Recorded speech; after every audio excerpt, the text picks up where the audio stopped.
How y'all doing? How y'all doing? This is Alvin with Trying Success here on the Old Fashioned Health Network. Good health inside and out.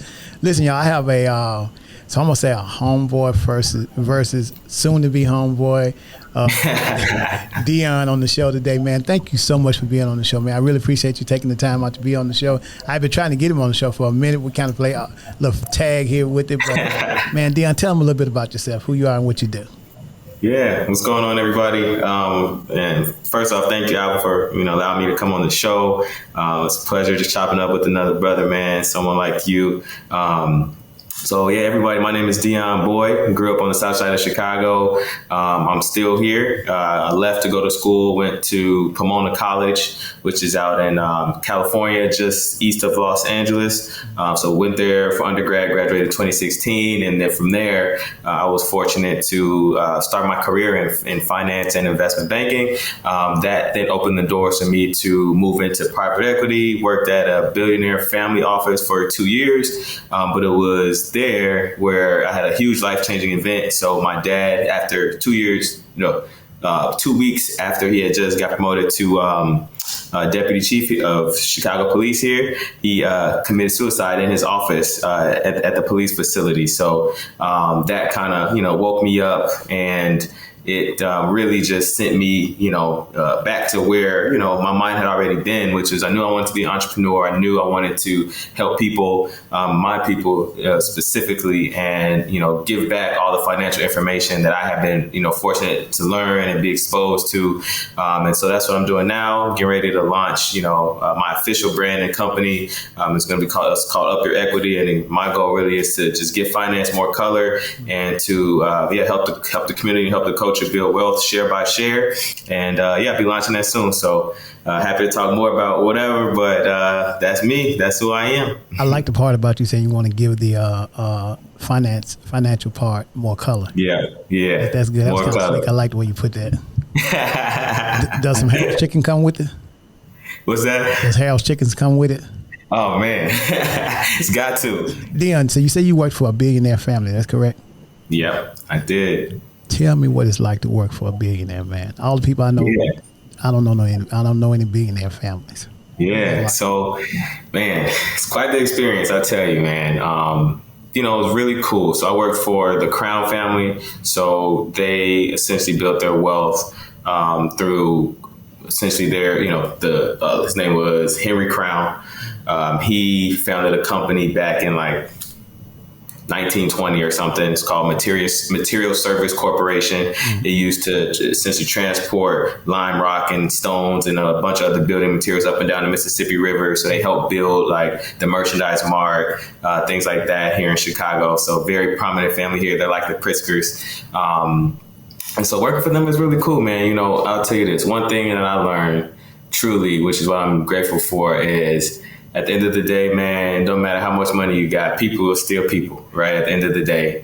And so, I was fortunate. They're very, very just friendly, down to earth people. They do fly a private jet back and forth whenever they want, multiple. Right. But other than that, they're just good people. They're just good people that they have a lot of wealth. They want to protect it. They don't flaunt their wealth. They don't do anything too flashy. They're very low key, very under the radar, and their family has just grown and expanded. And they welcome me with open arms. I was the only Black person that was in the actual investing side of their firm, and not in the mailroom or in some back office role. So I built a really strong relationship with them. They were sad to see me go, but they understand that I have to go on my own journey, on my own path. But overall, wonderful experience, learned a lot from them, and feel like I'm truly, have a connection, a long-lasting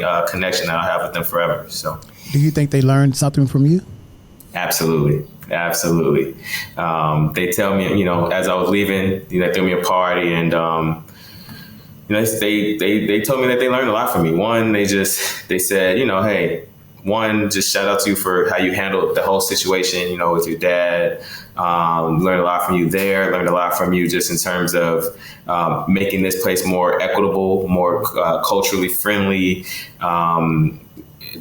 I was fortunate to be there during like the George Floyd protests and all the riots and things like that were going on, in the world, and especially in Chicago. So, them having to learn how to deal with that while the black man is in the office, that helped. So they always ask me like, hey, what are some things that we can be doing to get more black people there and to find, more talented black people that they can bring on into the investing role. So I definitely opened that line of communication, and they for sure learned some stuff from me. Man, I appreciate that, because, I think just like with myself, I've not worked for a billionaire type of family lifestyle. And I'm sure there's a lot of people who are probably listening to this podcast may not have as well. So we learning a lot from you to tell us, that it really isn't any different. It's just called money. Yep. People that's are it. the same. People are the same, and, I'm not going to front and make it seem like some people don't get changed by money. But I think it speaks a lot when you have a lot of money and your character remains intact, right? And you don't let that change when you're still focused on being good people. It shows, that their core values are strong. And every single person that I met in that family, wonderful, wonderful people, truly. Very philanthropic, very smart, very well educated. I have nothing but just the best things to say about them. So yeah, speak really highly of them. So you into wealth management and building money and building wealth and stuff like that. What would you do, or what do you think is going to be like for you when you become a billionaire twice more than where you are already? Yeah, I think about it a lot, man. To me, the most important thing, and this is why I realized I had to leave. To me, and I just heard this quote the other day, I think it's from Tony Robbins, but he said, success without fulfillment is the ultimate failure, right? So basically, what I realized was like, hey, if I stay here, I'll be fine. And, I'll be completely fine. I could stay there, and the next 20, 30, 40, whatever, 50 years, I'll make as much money as I want to. But at the end of the day, what I wasn't going to be doing is, completely fulfilling myself, which means I'm not helping others, right? For me, the ultimate fulfillment for anybody is helping others, right? The reason why I'm sure you have this podcast, as people, good people are fulfilled when they help others. So sure, I could stay there, help, billionaire family, stay billionaires, right? Investing their money, helping them buy in different companies and generate and grow their wealth. But at the end of the day, how am I pushing the life or the wealth or the financial status, in America of the Black community forward in any way? I wouldn't be, right? So for me, it became, hey, the only way I want to become a billionaire is if I'm able to do it through a way that allows me to affect millions of other lives along the way. So say all that to say, when you answer your question, when I'm a billionaire, it's going to be because I helped millions and millions of people, and that's what's the part that's gonna make me feel so accomplished, so fulfilled, and so thankful more than anything that I was able to touch that many lives. So to do it again. Yeah. Let's just start. Start the conversation. Start the project. And don't let not starting be the reason you didn't succeed. Enter a space where you can dream free and start or continue your journey. Located in a building and street full of history, I challenge you. I challenge you to start. You see the vibes. No worries. With our space and your imagination, the possibilities are endless. Having a comfortable space for your podcast, film, or any other production is the first step to you starting. And always remember to dream, create, and then do it all over again. Yeah. So what would you tell people they might want to think about when it comes to trying to become a billionaire? What is the first thing that they need to know when you say, if I say, Dion, I want to be a billionaire, what would be the first thing you tell me I need to do? Yeah, the first thing that anybody needs to do. So when we think about just money in general, right? There are different tiers and classes of people and problem solvers, right? So the first level of people is just like you're a laborer, right? So you're a mean to an end for someone else, right? So let's just use Jeff Bezos, for example. So Jeff Bezos, he needs people to literally manufacture and build the cars, right? But it doesn't take, that much brain power, that much skill. The value add is very minimal. You're essentially replaceable, right? So he can pay you whatever he wants. You're just a commodity. So that's the lowest level person. But then in order for Jeff Bezos to be what Jeff Bezos is, he also needs people to like be managers and be like people that can, run a team, right? So that's the next step, right? So those people may get paid, a couple $100,000, right? To be, team managers and leaders and group heads and things like that to control processes. So that's the next level. So that won't get you to billionaire unless you, save and invest your money over the next 40, 50, 100 years, then maybe. But then there's a level above them, and those are like the communicators, right? So now you have people who are, let's say like Will Smith, for example, or, anybody with a big voice, right? Tony Robbins, let's say, he'll be even a billionaire, but people that are able to communicate things and translate things for people and, build community through their voice, actors, things like that. They're able to communicate in a way. So then being a communicator puts you at another tier. And that's usually like, hundreds of millions or millions, right? You can make from being a communicator. But then there's another tier, and this is where the billionaire tier is. The billionaire tier is someone who is able to come up with an idea, right? That's all it is. And if you want to become a billionaire, you have to come up with an idea that solves a major problem in some community, some way, somehow. You solve a major problem through just an idea, being able to bring an idea to life, something that's in your head, and making it real.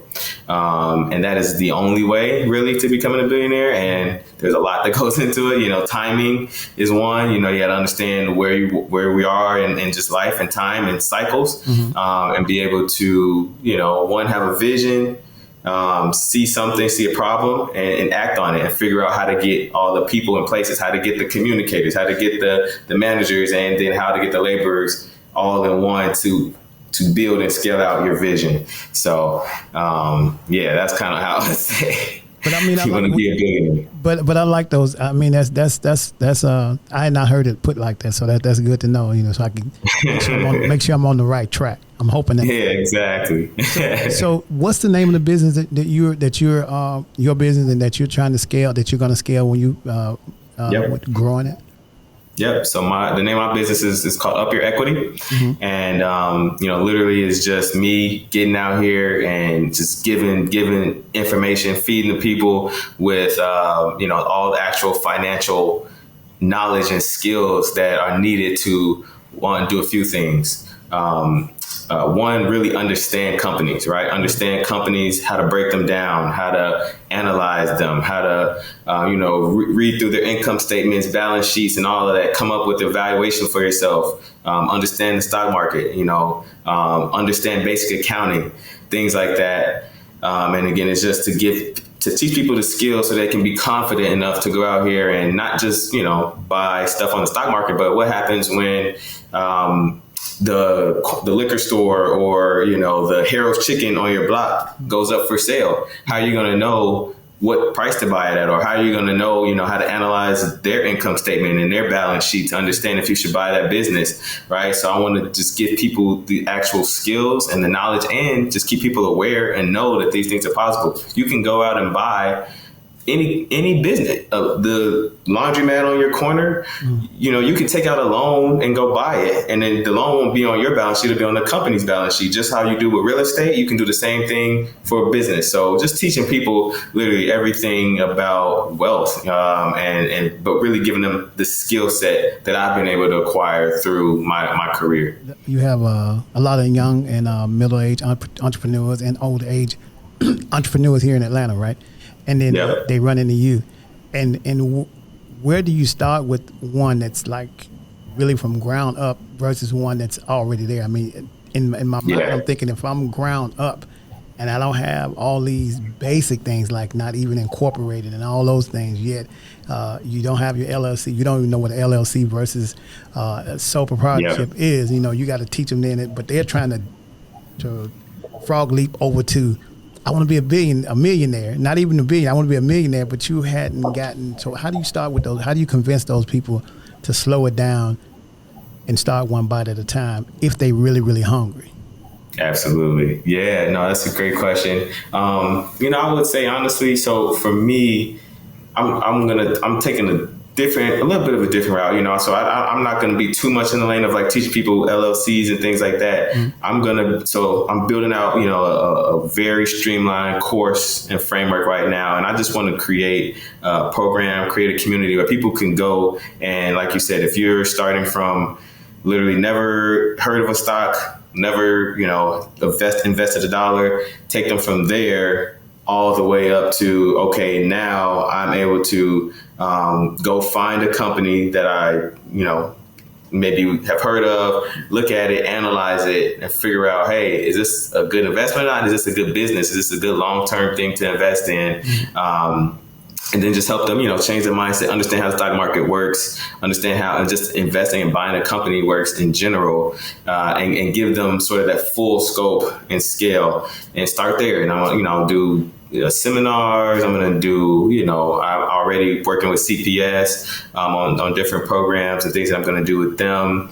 And, just really build up a brand that is able to push and inspire people to, stop being afraid of this stuff, understand that this stuff is not as hard as it seems. We just have to be willing to really put the time in, like you say, and commit to learning it, because the issue is that, it does require work to learn. It's not hard, but it requires work and time to put in. And it's one of those things where we're just a culture that's so, and not even just us, but we're so focused on instant gratification, and so much of building wealth comes from time. Time is the key factor, determining factor in building wealth, right? Mm-hmm. And so if we can just learn to like, hey, maybe it's going to take you a year of just like studying and learning and things like that. But once you have it and once you know it, you create a lifetime of wealth building that will compound, and then you'll be able to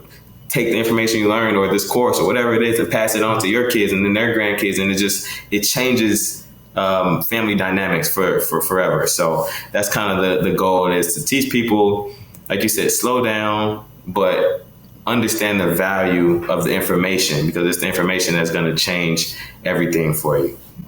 I find that a lot of times we get, I've always said everything is not necessarily a fight. So to try to get to where you would want me to be, instead of looking at it as a fight, I try to look at it as more being consistent. Sometimes It's consistency and not a fight. If you just get consistent with what you're trying to do and not trying to fight, then that's how you win. And then the other thing I'm learning is that time, you don't have no control over time. You only have control over what you got right now. And for me to think I will be a billionaire, hopefully at some point. But if it just happened not to be in the time span that I'm here, the stride to get there has been worth the life that I'm living. You know what I'm saying? Absolutely. So, but I think one of the things I've ran into, even with sometime when I do get a chance to talk to somebody about where I am now and where I'm trying to go, and I didn't learn this like overnight, that there's no need to rush in anything. Because when I was in college, everything needed to be done like now and tomorrow. And why is it taking so long? But I'm learning all I got is just today, because tomorrow is not even promised in the first place. So why am I like worried about getting it all done right at this particular moment, when tomorrow I could get hit by a car, anything could happen to me. And I've wasted all this time trying to rush tomorrow and didn't even enjoy the day. But that's a mindset you have to practice every day. Have to. Because that's why people meditate, Okay, let me remember, all I got is today. Let's just bite off this what I have right here now. Okay, so are you working with, so you said, so you working with Chicago Public School System? Is that what you're talking about? Yeah. Mm-hmm. Okay. Yep. So I have it's called a vendor number with them. So they call me up all the time, and I'll do a talk. I have one coming up May 26th. I'll be speaking to about 100 kids, teaching them, the importance of budgeting, and then I'll show them like, okay, through a budget, now you can see that you have money left over. Now what you're going to do with that leftover money is take it and, start buying stocks and saving, things like that, and teaching them the importance of that early. So let me ask you this, what you're doing, the whole economics behind this, do you use Bitcoin and all those kind of things to try to build wealth, or is it just straight stock market, or what do you use? Do you use it all? I touch everything, brother. I don't discriminate. My goal is to learn everything. The reason why and I've had to learn this, right? Because I've been doing this, like having my Instagram page and stuff like that for coming up on 2 years now. And what I'm learning is that you have to, like you said, you have to slow down. You have to simmer things down and be more focused for people, for the benefit of other people. And so I started out just trying to teach everything, right? Real estate, stocks, crypto, all, like everything. And then I realized, like, hey, I'm confusing everybody. 1 week I'm talking about this, 1 week I'm talking about that. I need to build something more linear for them. So that's why I decided, you know what, let me stick to the stock market. It's, one of the most proven things. Obviously real estate is too, but stock market, that's just more my lane. I understand businesses. I want to teach people those skill sets. And so I just decided to, okay, let me just primarily focus on stocks. I'll talk a little bit about crypto and Bitcoin. I mostly try to leave it at Bitcoin because crypto is wide net too. So you can go from Bitcoin to all the way to, some crazy random metaverse world token that has no value, right? So I try to keep it on the stock market just to keep people focused.